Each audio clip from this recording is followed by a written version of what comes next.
interested in learning how to make your own medicinal tinctures? If so, then this is the video for you. Hello, my name's Angela from the website naturallivingalchemy.ca. Welcome to my channel. In today's video, I'm going to be talking about how we can make our own medicinal tinctures right at home. Now, I do have a full written blog article that accompanies this video that I have linked in the description box below. And in that article, you're going to find a more detailed set of information regarding tinctures. But just for the sake of this video, I am going to let you know what they are, what the benefits are, and how you can make them for yourself. Before we begin, I just want to make something clear. I'm not a doctor. None of this is medical advice. It is only for entertainment and informational purposes only.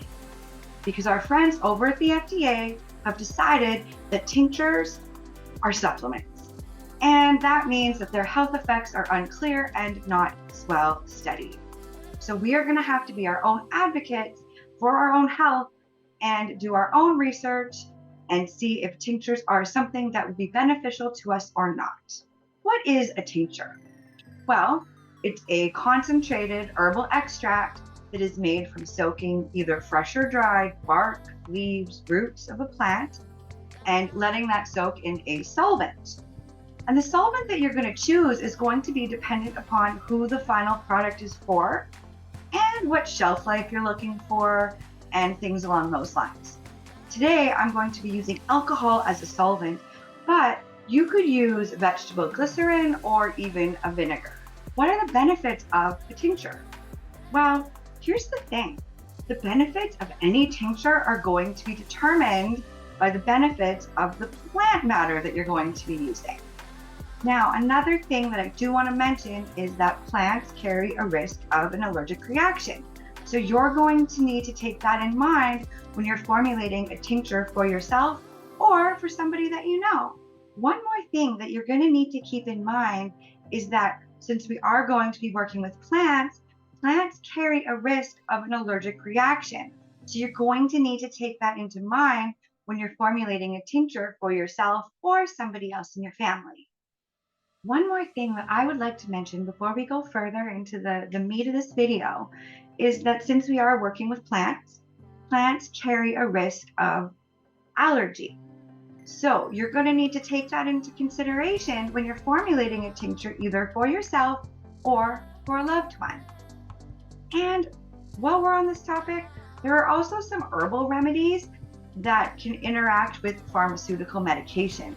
So you're going to need to talk to your doctor or your pharmacist to make sure that there are no contraindications.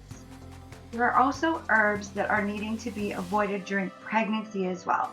So a lot of questions that you're going to need to ask when you're formulating a tincture, but they're all very, very important questions, and we don't want to skip over any of them because we're just assuming something to be true or not. Here's the thing. Plants are amazing healers, and they are so powerful. But with that power, we need to treat them with reverence and respect. And one way that you can do that is by making sure the medication that you're making out of these plants isn't going to hurt anybody. A good book that I've found that I like to consult when I am making different tinctures is this one, Secret Medicines from Your Garden. It has a whole section on different contraindications that you could look out for, different precautions that you need to keep in mind, and plenty of other information on how you can formulate your own medicines. I'm going to have a link for this book in the description box below, as well as some of the other things that I'm going to be using so that you can easily make tinctures, start making tinctures for yourself. How do you use the tincture? Well, they are generally measured with dropperfuls. So there's a couple different things that you could do. You could take the amount and put it in a glass of juice or warm water or maybe a tea and just drink it that way. You could also just put it directly under your tongue and allow your body to absorb it sublingually. However, I'm going to suggest if you're using alcohol as a solvent, it's going to hurt if you put it under your tongue. It is still alcohol, it's going to burn. And it can be quite potent tasting depending on the herbs that you're putting in it. So maybe if you wanted to use it under your tongue, you would use something like a glycerin as a solvent. But really, the choice is yours on what you want to do. Since we measure with the dropper, okay, 1 dropper full is going to be 35 drops or 1/4 teaspoon. And like I said, in that blog post that I have linked in the description box, there's a more detailed write-up about doses, about how much you would use for an acute health problem, for a chronic health problem, okay? But again, I'm not a doctor and these are guidelines. So to make the tincture, all you're gonna do is you're gonna take your plant that you wanna use and a clean jar, and we're just going to put some of this into your jar.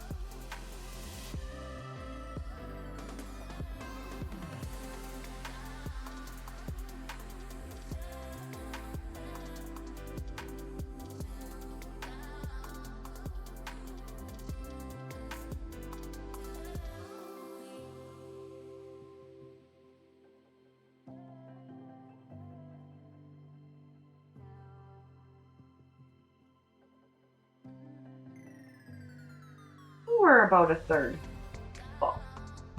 The next thing that we want to do after we have our herbs in our jar is we're just going to take some vodka. I'm just going to cover the herbs. Oh, spilling this all over.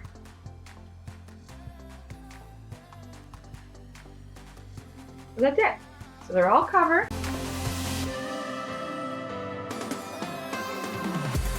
So then after you've written on your lid what your herbs are, and I'm using white willow bark, which is actually going to be a sort of a natural aspirin replacement. So you want to write your herbs and you also want to write the date. Perfect. And then that's all you need to do. And then you're going to take this bad boy and you're going to let it sit in a cool place for 4 to 6 weeks. And you want to see if you remember to, I've forgotten and they've still worked out, but if you want to give it a shake once a day, once every few days, just to really make sure that everything's mixed, okay? And like I said, you're just going to leave this bad boy for 4 to 6 weeks. The shaking will just help prevent everything from just sitting and settling on the bottom. So once your tincture has been sitting for 4 to 6 weeks, I'll show you what you do next.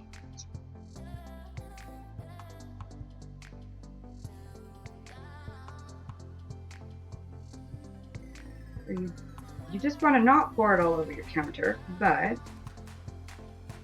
pour it just through a strainer and some cheesecloth.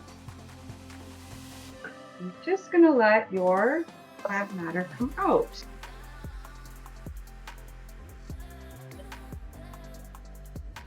So it's very important that you don't want to squeeze. You don't want to squeeze this. You want to just let it drip down. You want to make sure that you don't get any of this plant material in your finished product.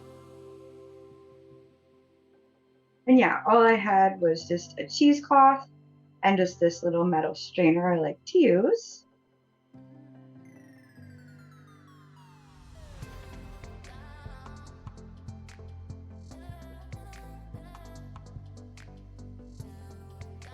This is one with sage that I made. Truth be told, it was probably closer to 8 weeks, but I forgot about it for a couple weeks. And that's okay. It's just going to be a little bit more potent than if it would have just sat for maybe 4 to 6 weeks. And that's okay. What I'm going to use this for, that's not going to hurt it. So I'm going to take that. And now you are left with your tincture.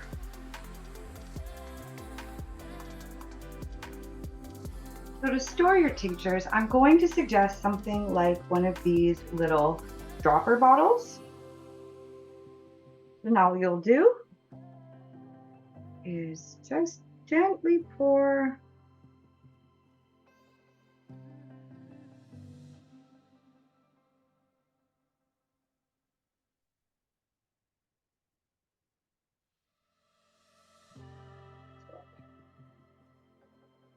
You're going to pour it into your dropper bottle, and then you're just going to take a label and you're going to just write what is in this. So this was my sage.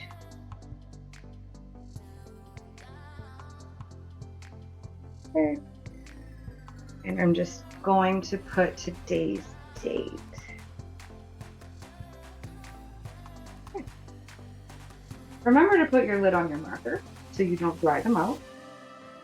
I often forget to. So then yeah, you just want to put it on the bottle and that's it. You are ready to go. So for the rest of this,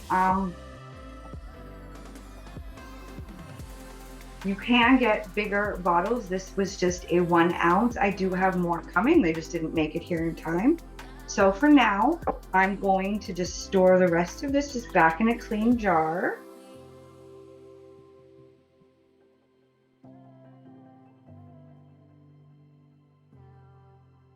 And it should be written on top what is in it.